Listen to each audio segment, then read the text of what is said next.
उसे अपनी गोद में एक बच्चे की तरह ले जाता है। फिर मैडी फिर से पूछता है कि क्या वह व्यवसाय में उतरना चाहता है। और जब मैडी अपने घर से बाहर भागती है, जब वह अपने पूर्व को देखती है, गेरी अपनी कार को ले जाने के लिए ट्रक का उपयोग करती है। यह पता चला है कि वाहन को पुनः प्राप्त किया जा रहा है क्योंकि उसके पास अपनी मां से विरासत में मिले घर पर संपत्ति कर है और उसके आने के स्रोत केवल बारटेंडिंग और उबर कार के बिना ड्राइविंग कर रहे हैं। उस ऋण का भुगतान करने की संभावना भी कम है। गैरी मैडी पर पागल है क्योंकि उसने उसे भूत किया था, लेकिन मैडी अभी भी उसके साथ फ्लर्ट करने की कोशिश करता है और कहता है कि वह इस समय उसके बारे में सोच रहा है। सबसे पहले गैरी उस पर विश्वास करता है, लेकिन तभी मैडी का लेट नाइट मेहमान भी घर से बाहर आ जाता है। मैडी यह दिखाने की कोशिश करता है कि वह एक चचेरा भाई है, लेकिन लड़का स्नेही होने लगता है, इसलिए गैरी कार के साथ चला जाता है। अब मैडी के पास काम करने के लिए रोलर ब्लेड के अलावा कोई विकल्प नहीं है। वहां जाते समय वह गैरी के ट्रक को पास में खड़ी देखती है, जबकि गैरी एक स्टोर के अंदर भोजन प्राप्त कर रहा है। वह तुरंत ट्रक से अपनी कार को खोलने के मौके का उपयोग करती है और दूर जाने की कोशिश करती है, लेकिन वह अतिरिक्त हुक के बारे में भूल जाती है और अब वह गैरी को देखने के लिए वहां फंस गई है। जब वह बाहर आता है तो वह हुक उठाता है और पुलिस को बुलाता है। कुछ क्षण बाद मैडी को एक दोस्त द्वारा जमानत दे दी जाती है और बार में काम करने के लिए भागता है। एक लड़का ठीक से खुलने से कुछ मिनट पहले पेय मांगने की कोशिश करता है, इसलिए मैडी उसके साथ उस बिंदु पर बहस करता है जहां प्रबंधक उसे डांटता है और उसे कुछ और करने के लिए भेजता है। नैपकिन फोल्ड करते समय मैडी अपनी गर्भवती दोस्त सारा और उसके पति जिम को अपनी स्थिति के बारे में बताती है।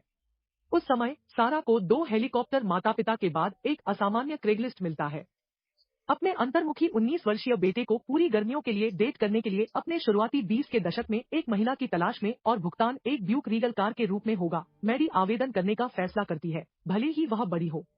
अगले दिन मैडी रोलर ब्लेड परिवार के घर जाती है, जिसमें अतिरिक्त प्रयास लगता है क्योंकि उसे सीढ़ियों के एक सेट में एक ऊंचा आरडी तक अपना रास्ता बनाना पड़ता है। बेकर कुछ बुनियादी सवाल पूछते हैं और जब उन्हें पता चलता है कि मैडी 32 है तो वे उसे किराए पर लेने में संकोच करते हैं। हालांकि मैडी जल्दी से एक भाषण देता है। अगर विज्ञापन अभी भी ऊपर था तो ऐसा इसलिए है क्योंकि अन्य सभी युवा लड़कियों ने उन्हें विफल कर दिया।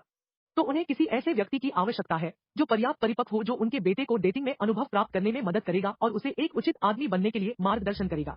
बेकर इस विचार को पसंद करते हैं और स्थिति की व्याख्या करते हैं। उनका बेटा पर्सी एक 19 वर्षीय अंतर्मुखी है, सामाजिक रूप से शर्मीला किस्म का, जो किसी से भी बात नहीं करता है जब तक कि यह ऑनलाइन न हो। वह शराब नहीं पीता, धूम्रपान नहीं करता और पार्टियों में नहीं जाता। माता पिता चिंतित है कि वह किशोर अनुभव को याद कर रहा है और वे चाहते हैं कि वह मजे करे। प्रिंसटन जाने से पहले अपने आत्मविश्वास को डेट करना और बनाना सीखे।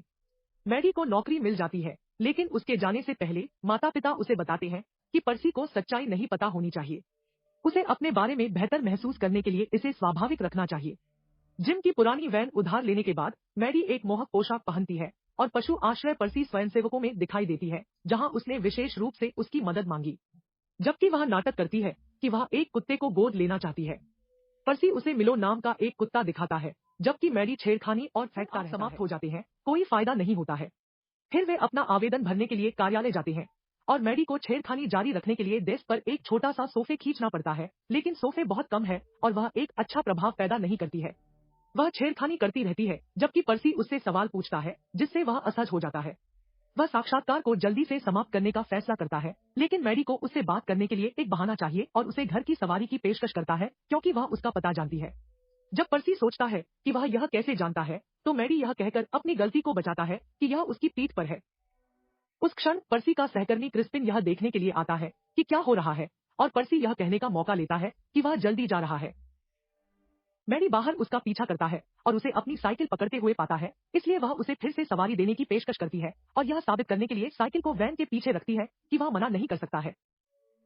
एक बार जब वे सड़क पर होते हैं तो मैडी एक उचित बातचीत करने की पूरी कोशिश करता है और पर्सी के बंधक होने के बारे में एक मजाक बनाता है। इस और वैन के पिछले हिस्से में खौफनाक चीजों के बीच पर्सी थोड़ा डर रहा है। जब मैडी एक अलग रास्ता लेता है तो पर्सी अपने फोन के साथ मदद मांगने की कोशिश करता है, लेकिन मैडी उससे लेता है। कुछ क्षण बाद वे मैडी के घर पहुंचते हैं और पर्सी को लगता है कि उसने उसे वास्तविक रूप से अपहरण कर लिया है, इसलिए वह उसकी आंखों पर पेपर स्प्रे फेंकता है, दर्द से रोता है।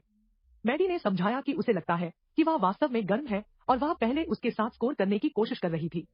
वह इस पर विश्वास नहीं कर सकता, लेकिन वह माफी मांगता है क्योंकि वह उचित तारीख के लिए कल फिर से मिलने के लिए सहमत होने से पहले उसकी आंखों को एक नली से धोने में मदद करता है। अगली शाम मैडी एक बार में इंतजार कर रहा है। देखता है कि पर्सी गर्म मौसम के कारण छोटी पैंट के साथ सूट पहनकर आता है। वेट्रेस उनके आदेश के लिए पूछता है और पर्सी सोडा प्राप्त करने की कोशिश करता है, लेकिन मैडी इसे कॉकटेल के लिए बदल देता है ताकि वह अपने पेय आने पर थोड़ा जीना सीख सके। जैसे ही वह एक घूंट लेता है, पर्सी उसे थूक देता है और मैडी को उसे और अधिक पीने के लिए मजबूर करना पड़ता है ताकि वह कॉलेज से पहले शराब को संभालना सीख सके।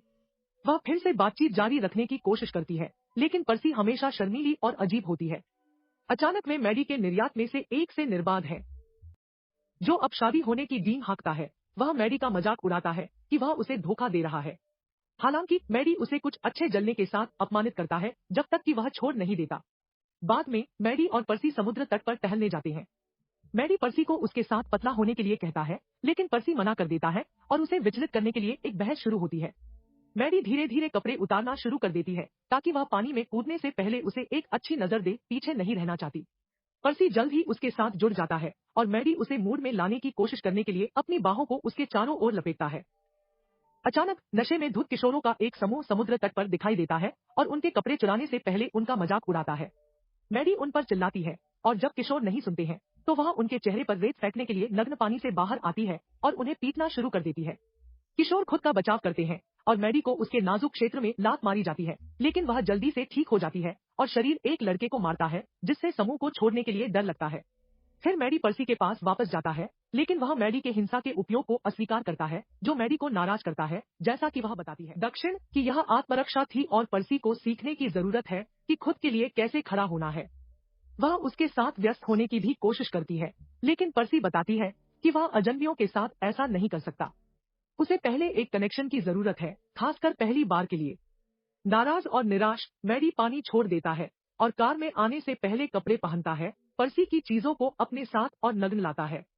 पर्सी उसका पीछा करता है और अपने कपड़े और फोन वापस लेने की मांग करता है, लेकिन मैडी हताश होने से पहले केवल उसे अपने कपड़े देता है। मेरा नग्न पर्सी अपनी कार के हुड पर कूदता है और अपना फोन मांगता रहता है, लेकिन मैडी परवाह नहीं करता है और पर्सी के साथ अभी भी हुड पर ड्राइविंग शुरू कर देता है। जब वे सड़क पर आते हैं तो उनके सेनानीगण पुलिस का ध्यान आकर्षित करते हैं और मैडी को संभावित रूप से अपना लाइसेंस खोने की चिंता होती है। पुलिस को खोने के लिए वह खतरनाक रूप से आने वाली ट्रेन से आगे निकल जाती है। बाद में दोनों मैडी के घर जाते हैं, जहां वह पर्सी के लिए एक नृत्य शुरू करती है। जब मैडी पर्सी को अपने पीछे मारने के लिए कहता है तो वह नहीं जानता कि एन कैसे लात मारते हुए मैडी उसकी गोद में नृत्य करने की कोशिश करता है, लेकिन पर्सी अपनी जांघ पर वजन के बारे में शिकायत करता है, इसलिए मैडी अपनी स्थिति बदल देता है, उसे अपनी गोद में एक बच्चे की तरह ले जाता है। फिर मैडी फिर से पूछता है कि क्या वह व्यवसाय में उतरना शुरू करता है कि वह चाहता है, लेकिन वह अनुभव की कमी के कारण बहुत घबराया हुआ है। वह अचानक खुजली महसूस करना शुरू कर देता है। मैडी अपनी शर्ट उठाता है और पाता है कि उसे अपनी चिंता के कारण दाने हो गए हैं, लेकिन वह न्याय नहीं करती है। उसने तुरंत कुछ क्रीम पकड़ी और उसकी मदद की।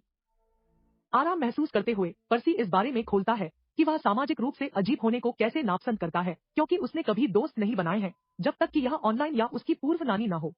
मैडी एहसान लौटाता है और उसे बताता है कि वह अपनी बीमार माँ की देखभाल करने के लिए इस घर में अपना पूरा जीवन कैसे रही है। उसके पिता आसपास नहीं थे क्योंकि शहर में उनका परिवार था और उसकी माँ केवल एक प्रेम प्रसंग थी। इतने प्यारे पल को साझा करने के बाद वे अंतरंग होने से पहले डेटिंग शुरू करने के लिए सहमत हुए। अगले कुछ दिनों में मैडी और पर्सी एक साथ बहुत समय बिताना शुरू करते हैं। वे चलते हैं,